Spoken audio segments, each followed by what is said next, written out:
Bonjour, j'espère que vous allez bien, que vous passez de belles vacances pour ceux qui en profitent et que vous prenez ce temps pour vous reposer pour ceux qui sont à la maison peut-être en ce dimanche. Aujourd'hui, je voulais vous parler de l'autosabotage. L'autosabotage, c'est, vous savez, cette petite voix qu'on entend et qui va régulièrement vous empêcher de faire des choses, qui vous freinent, qui vous limitent. Elle peut être consciente ou inconsciente. Par exemple, je suis nulle, j'y arriverai jamais, je dois être fort, je suis incapable de. Enfin, il y en a des tonnes, des tonnes. Et évidemment, la plupart viennent de notre enfance, de notre éducation. Elles ont été peut-être entendues ou peut-être même déformées. Quoi qu'il en soit, elles sont vraiment un frein, comme je disais auparavant, à notre estime de soi, à notre confiance en soi.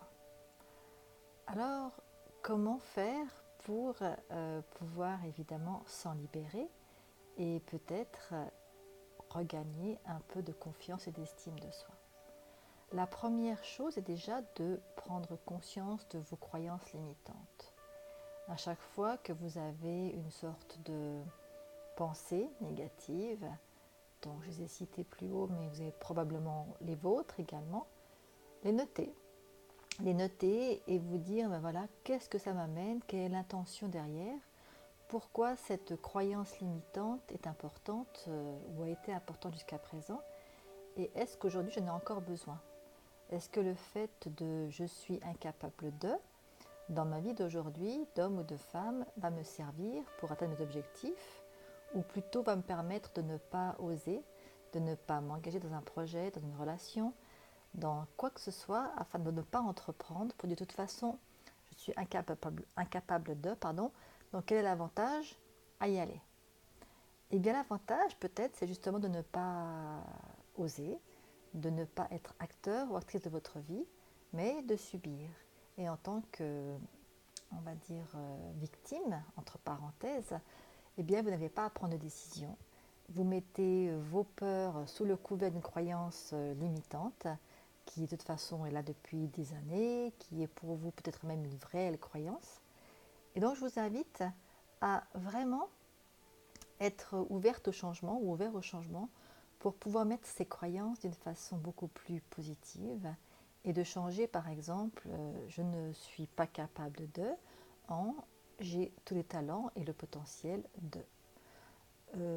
Par exemple, je suis nulle, je l'entends très souvent chez mes clients, et bien peut-être se dire aujourd'hui j'apprends de mes erreurs et je ferai différemment la prochaine fois. Donc c'est vraiment ça l'important, c'est de se dire que toutes les croyances qu'on a entendues ou cru entendre, c'est important de bien faire la différence parce que quelquefois elles sont ancrées chez nous parce qu'on pense d'avoir entendu, mais ça peut être des choses qui nous ont été rapportées ou alors mal interprétées, ou peut-être même l'intention n'était pas si négative que ça. Eh bien, prendre conscience que finalement ces croyances sont notre auto-sabotage, qu'on peut se dire à haute voix, hein, je suis nulle, on peut le dire à haute voix quand on fait quelque chose de, voilà, on casse une assiette, on rate un plat, peu importe, ou on fait mal un credo, peu importe. Mais l'idée, c'est vraiment de se rendre compte que ça ne sert à rien et que ces phrases qui vont nous auto-bloquer, nous freiner, sont juste des excuses.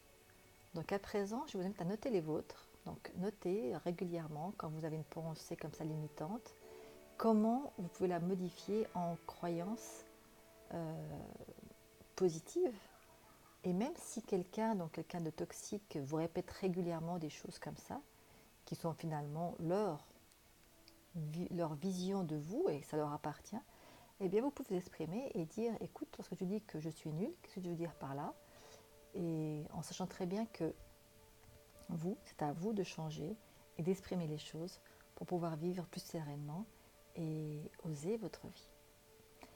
Je vais mettre très prochainement en ligne des capsules pour la confiance en soi.